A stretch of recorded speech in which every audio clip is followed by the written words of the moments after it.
Hola jóvenes de séptimo grado, bienvenidos a una clase más de ciencias. El día de ahora vamos a hablar de la tabla periódica. El tema se les hará más fácil si ustedes al momento de ver este video tienen su propia tabla periódica para que se vayan ubicando en lo que se va a hablar. Comencemos entonces. Al principio se pensaba que toda la materia estaba compuesta por agua, tierra, fuego y aire. Fue hasta mediados del siglo XIX que algunos científicos encontraron la necesidad de buscar otros materiales. No podían concebir que solo esos 4 elementos constituyeran la materia. ¿Qué es la tabla periódica? Es una forma de organizar los elementos químicos de acuerdo a sus propiedades químicas y físicas. Para mediados del siglo XIX solo se conocían 63 elementos.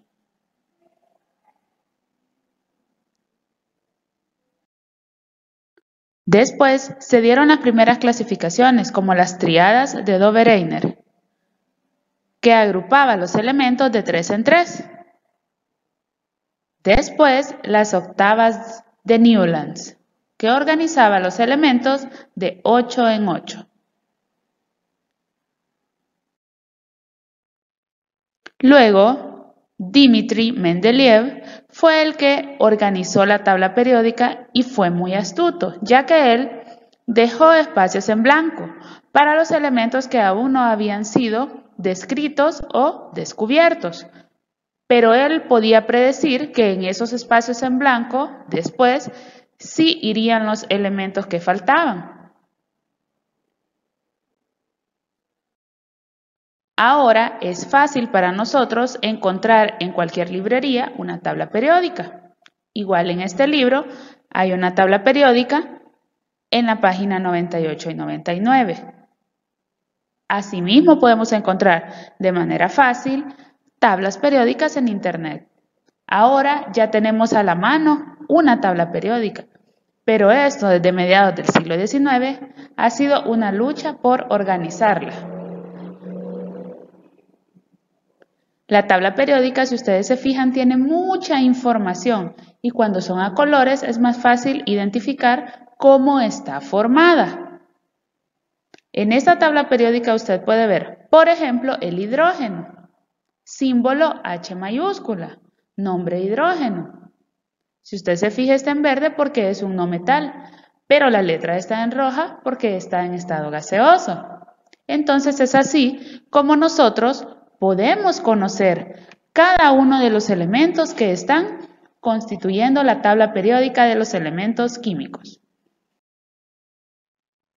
La clasificación moderna de los elementos químicos. Es una tabla en la que se encuentran agrupados todos los elementos químicos que se conocen hasta la actualidad. Por el momento hay 118 elementos y se siguen descubriendo. Cada elemento químico tiene nombre, masa atómica, energía de ionización, símbolo, configuración electrónica, número atómico, electronegatividad y los estados de oxidación. Algunas tablas tienen más información que otras. También tienen símbolos. Y fíjense bien, a veces los símbolos coinciden con el nombre y a veces no. Esto depende del origen de la palabra. Y muchas de las palabras, de los nombres de los elementos químicos vienen del griego, por eso no coinciden.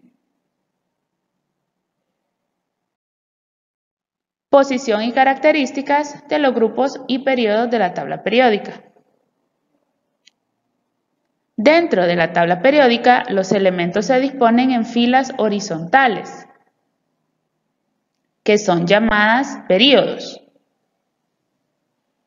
y en columnas verticales, que son llamadas grupos o familias. La colocación de un elemento químico en una casilla concreta depende también de configuración electrónica. Los elementos en la tabla periódica también se encuentran agrupados por sus propiedades. Se dividen en 3 categorías: metales, no metales y metales de transición o metaloides. Hablando específicamente de los metales, podemos decir que son buenos conductores de calor y de electricidad. Lo contrario con los no metales. Actualmente son 118 elementos los que conforman la tabla periódica. 17 son no metales, 8 son metales de transición y el resto de los elementos son metales en su gran mayoría. La tabla periódica actual se conoce como tabla periódica larga, ¿verdad? Porque ya está más especificada la información de cada uno de los elementos. Es bien importante que usted aprenda a ubicarlos con solo que yo le diga, fíjese bien, el periodo o la familia. ¿Cómo se ubican los elementos en la tabla periódica? Están los elementos representativos, los de transición, gases nobles, los lantánidos y actínidos. Usted los puede observar fácilmente en su tabla periódica. Y están los metales de transición y los no metales. Es muy fácil entender el comportamiento de un elemento en la tabla periódica, pero también es importante que ustedes aprendan a identificar el nombre del elemento, el símbolo y por supuesto el estado en el que está, porque esto nos va a poder permitir saber si reaccionan o no con otro tipo de elementos. Entonces les sugiero que vayan aprendiéndose el nombre y el símbolo de los elementos de la tabla periódica y que aprendan a identificar cómo están organizados en familias o grupos y también en periodos. Espero que hayan tomado nota de lo más importante, que tengan a la par su tabla periódica para comprender todo esto. Que Dios me los bendiga.